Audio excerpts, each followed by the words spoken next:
Let's get angry about gosh. Twitter.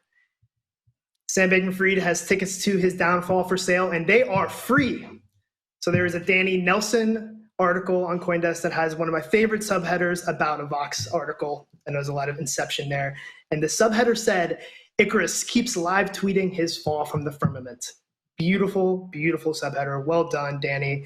So there was this piece that was published on Vox yesterday in which the author carried out a DM interview over Twitter with the founder and disgraced former CEO of the now bankrupt crypto derivatives exchange FTX. And he said some interesting things. Credit to the journalist who literally published screenshots of the exchange. Also, side note, the journalist does not use dark mode, and I have a problem with that. This guy, SBF, spent a lot of time on top of the crypto mountain in Washington, on the Hill lobbying regulators.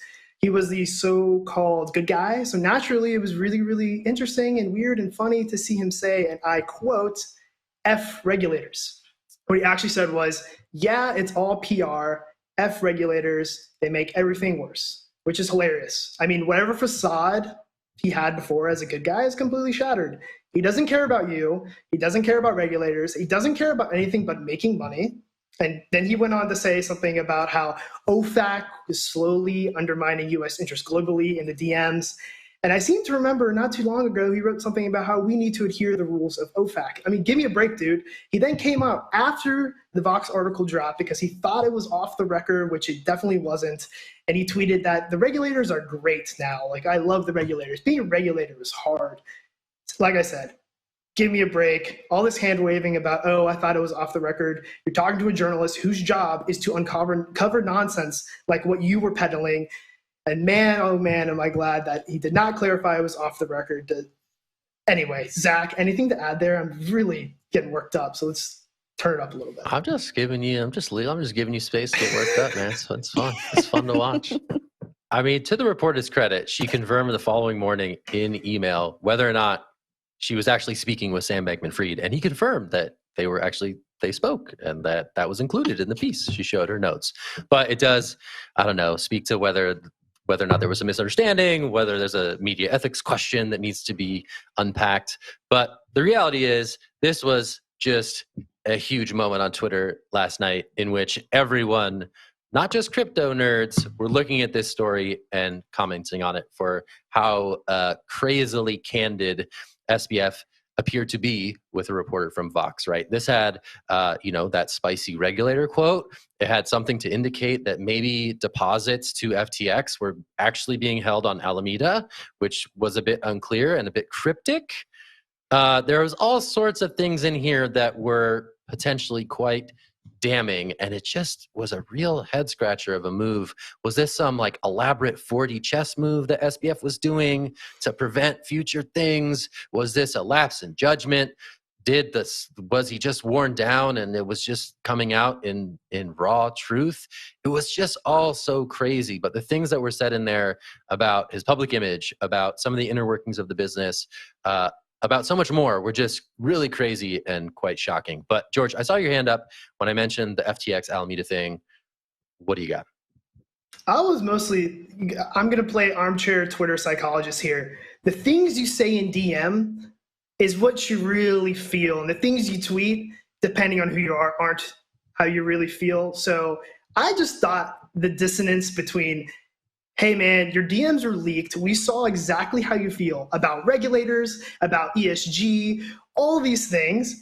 And then you tweet as if we didn't just all see it, right? You're a public figure. And how can you think that we are that dumb that the things you said in DM, oh, those were DMs, I don't actually mean them. And then you tweet the thing that is the PR focused front of you in the world. And we're supposed to believe that and not the thing you said in DMs that you thought were private. Man, we talk about this all the time. People say, humanity talks about how in private, people show you who they are. And although the DMs were not private, they're still in a more private setting. And he showed us who he was. And what, he's going to tweet like we didn't see it? Like, who does he think he is? Anyway, Jen.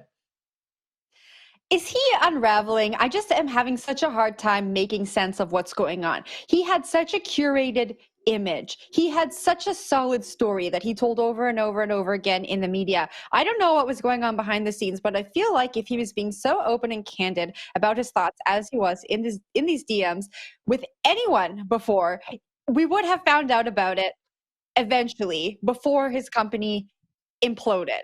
And so I don't even know what to make of what's happening and his unraveling on Twitter right now.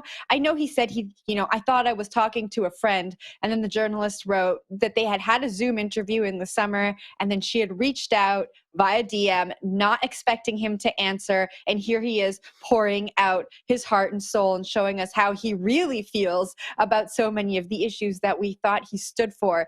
It is so troubling. I know we just keep saying on this show today, help me make sense of it. Just help me make sense of what's going on, Sam Bankman-Fried, because I have no idea what's going on anymore. I don't think that he is being advised by anyone in PR right now. I feel like he's just, kind of losing it, maybe, doesn't know what to do next. And so one moment he wants to tell the whole truth and nothing but the truth. And the other moment he's back to this curated image. I don't know, George, what do you got? Yeah, just an homage or a tribute to John J. Ray, J.J. Ray III. SBF has nothing to do with FTX anymore. J.J. Ray III, he's the boss now. So whatever image, whatever he's portraying out there is no indication of what FTX stands for right now. So just, giving a shout out to my bankruptcy guy over there, J.J. Ray III. Whatever Sam's doing now, that's on his own volition. Who cares about PR? Who cares about PR at this point? He's his own man. Let him, like I said, tickets to his downfall are for sale, and man, the price is free. Powered by Elon Musk. Oh yeah, it's $8 actually. It's okay. Lots to say here. At some point, we'll stop talking about this, and that may be a good thing as FTX looks to rebuild and make some of its depositors whole. But for now, just the revelations keep coming out, and the level of interest is certainly still high, given that new facts seem to be emerging with stunning regularity. But yeah, one day, maybe FTX makes its depositors whole. One day, maybe SBF mounts a comeback campaign. Maybe not. One day, maybe crypto moves again toward a more decentralized version of itself that isn't reliant on these big centralized intermediaries. But then again, maybe not. Going to be interesting to see how this all unfolds in the coming weeks, months, and years. This was a big event. Hold your keys. Hold your keys. That's what guys. George says. Okay. He's the Bitcoin maxi on the panel right now. He says, hold your keys, not your coin. Always good advice, regardless of the asset.